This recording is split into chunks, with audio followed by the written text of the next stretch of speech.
I mean, we look for three things when we hire people. We look for intelligence, we look for initiative or energy, and we look for integrity. And if they don't have the latter, the first two will kill you. Because if you're going to get somebody without integrity, you want them lazy and dumb. I mean, you don't want them smart and energetic. So the answer is that investors behave in very human ways, which is they get very excited during bull markets and they look in the rearview mirror and they say, I made money last year, I'm going to make more money this year, so this time I'll borrow, or the neighbor says, I wasn't in last year when that neighbor was dumber than I made a lot of money, so I'm going to go in this year. So they're always looking in the rearview mirror. And when they look in the rearview mirror and they see a lot of money having been made in the last few years, they plow in and they just push and push and push on prices. And when they look in the rearview mirror and they see no money having been made, they just say, this is a lousy place to be. So they don't care what's going on in the underlying business. And it's astounding, but that makes for huge opportunity, just huge opportunity. I've been taught by Ben Graham to buy things on a quantitative basis. Look around for things that are cheap. And that I was taught that, we'll say in 1949 or 50. It made a big impression on me. So I went around looking for what I call used cigar butts of stocks. And the cigar butt approach to buying stocks is that you walk down the street and you're looking around for cigar butts and you find this on the street, this terrible looking, soggy, ugly looking cigar, one puff left in it. But you pick it up and you get your one puff. Disgusting, you throw it away, but it's free. I mean, it's cheap. And then you look around for another soggy, one puff cigarette. Well, that's what I did for years. It's a mistake.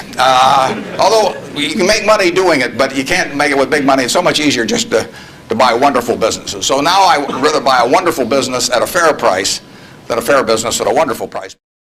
I have an old-fashioned belief that I should expect to make money in things that I understand. And when I say understand, I don't mean understand, what the product does or anything like that. I mean understand what the economics of the business are likely to look like 10 years from now or 20 years from now. I know in general what the economics of, say, Wrigley chewing gum will look like 10 years from now.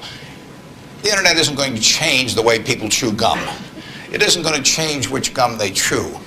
If you own the chewing gum market in a big way, and you've got Double Mint and Spearmint and Juicy Fruit, those brands will be there 10 years from now. So I can't pinpoint exactly what the numbers are going to look like on Wrigley, but I'm not going to be way off if I try to look forward on something like that. Evaluating that company is within what I call my circle of competence. I understand what they do, I understand the economics of it, I understand the competitive aspects of the business.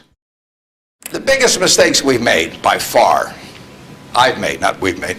biggest mistakes I've made by far are mistakes of omission and not commission. I mean, it's the things I knew enough to do, they were within my circle of competence, and I was sucking my thumb. And that is really, those are the ones that hurt. They don't show up anyplace. I probably cost Berkshire at least $5 billion, for example, by sucking my thumb 20 years ago or close to it when Fannie Mae was having some troubles, and we could have bought the whole company for practically nothing. And I don't worry about that if it's Microsoft because I don't know it. Microsoft isn't in my circle of competence. And so I don't have any reason to think I'm entitled to make money out of Microsoft or out of cocoa beans or whatever. But I did know enough to understand Fannie Mae, and I blew it. And that never shows up under conventional accounting. But I know the cost of it. I passed it up. And those are the big, big mistakes. And I've had plenty of them. Unless I tell you about them in the annual report, and I resist the temptation sometimes, unless I tell you about them in the annual report, you're not going to know it because it doesn't show up under conventional accounting.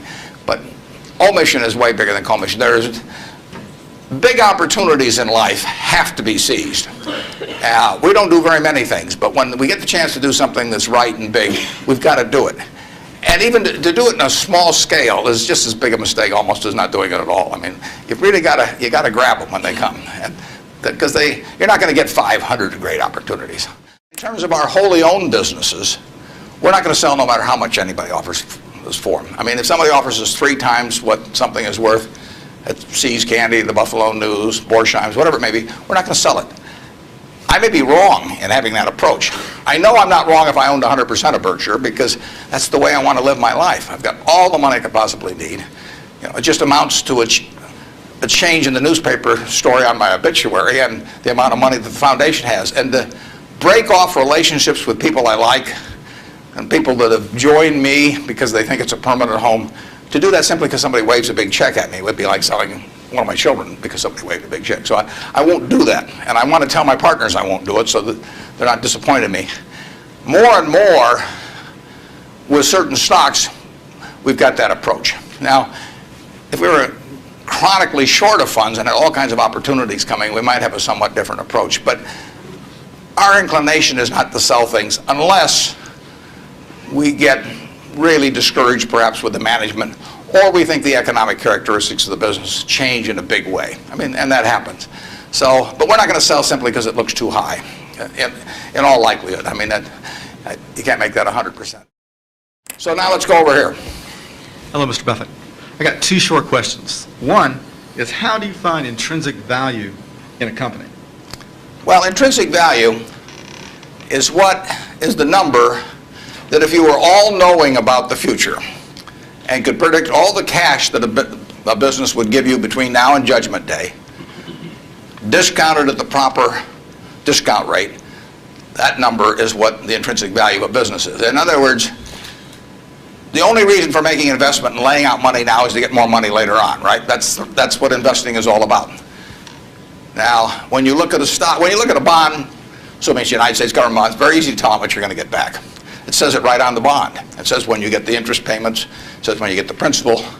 So it's very easy to figure out the value of a bond. It can change tomorrow if interest rates change. But the cash flows are printed on the bond. The cash flows aren't printed on a stock certificate. That's the job of the analyst, is to print out, change that stock certificate, which represents an interest in the business, and change that into a bond and say, this is what I think it's going to pay out in the future. When we buy, some new machine for Shaw to make carpet, that's what we're thinking about, obviously, and you all learn that in business school. But it's the same thing for a big business. If you buy Coca-Cola today, the company is selling for about $110 to $15 billion in the market. The question is, if you had 110 or 15 billion, you wouldn't be listening to me, but I'd be listening to you incidentally. But the question is, would you lay it out today to get what the Coca-Cola company is going to deliver to you over the next 200 or 300 years? The discount rate doesn't make much difference as you get further out. And that is a question of how much cash they're going to give you. It isn't a question of, it isn't a question of how many analysts are going to recommend it, or what the volume in the stock is, or what the chart looks like, or anything. It's a question of how much cash it's going to give you. That's the only reason. It's true if you're buying a farm. It's true if you're buying an apartment house. Any financial asset. Oil in the ground. You're laying out cash now to get more cash back later on. And the question is how much are you going to get, when are you going to get it, and how sure are you? And when I calculate intrinsic value of a business, when we buy businesses, and whether we're buying all of a business or a little piece of a business, I always think we're buying the whole business, because that's my approach to it. I look at it and say, what will come out of this business and when?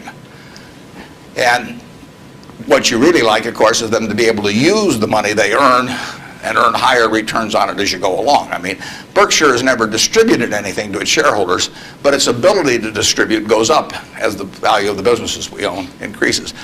We can compound it internally, but the real question is, Berkshire selling for, we'll say, 105 or so billion now. What can we distribute from that 100? If you're going to buy the whole company for 105 billion now, can we distribute enough cash to you soon enough to make it sensible at present interest rates to lay out that cash now? And that's what it gets down to. And if you can't answer that question, you can't buy the stock.